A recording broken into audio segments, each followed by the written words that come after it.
नमस्कार साथियों, मैं तीर्थराज।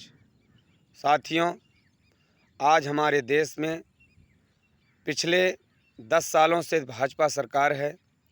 केंद्र में भी 7 साल से उत्तर प्रदेश राज्य में भी है और देश के कई राज्यों के हिस्सों में हमारे देश में भाजपा सरकार है।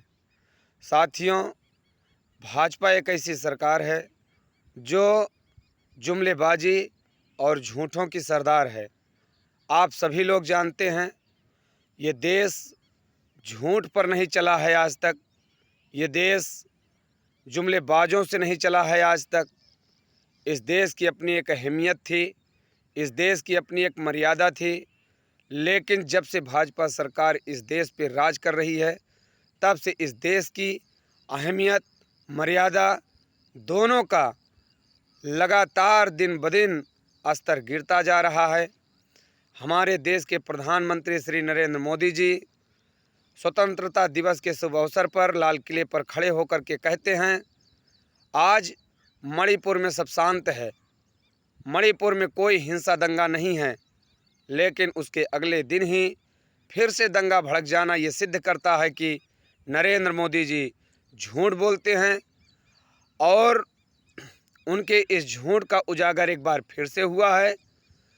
और चाहे मणिपुर हो या देश का कोई भी प्रदेश हो, अब नरेंद्र मोदी जी की बातों को मानने के लिए तैयार नहीं हैं, क्योंकि वो जानते हैं कि हमारे देश के प्रधानमंत्री को सिर्फ कुर्सी से मतलब है, सत्ता से मतलब है। चाहे हमारा देश गर्त में जाए, चाहे हमारा देश बर्बाद हो जाए, इससे उन्हें कुछ भी लेना देना नहीं है।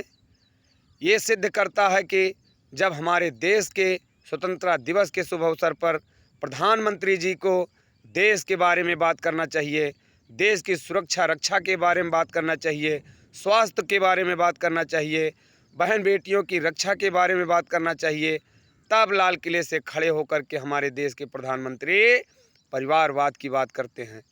लेकिन इस बात को प्रधानमंत्री जी छिपाते हैं कि उनके पार्टी में जितने भी सदस्य हैं, सांसद हैं, विधायक हैं, मंत्री हैं, अगर उन्हें देखा जाए तो सबसे बड़ा परिवारवाद उनके पार्टी में है।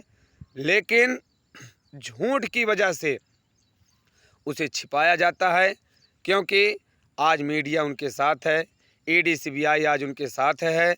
लेकिन अगर ऐसा ही चलता रहा तो ये देश बर्बाद हो जाएगा, इस देश का युवा दर दर भटकेगा, इस देश का किसान भुखमरी के कगार पे आ गया है, बहन बेटियों की रक्षा खतरे में आ चुकी है।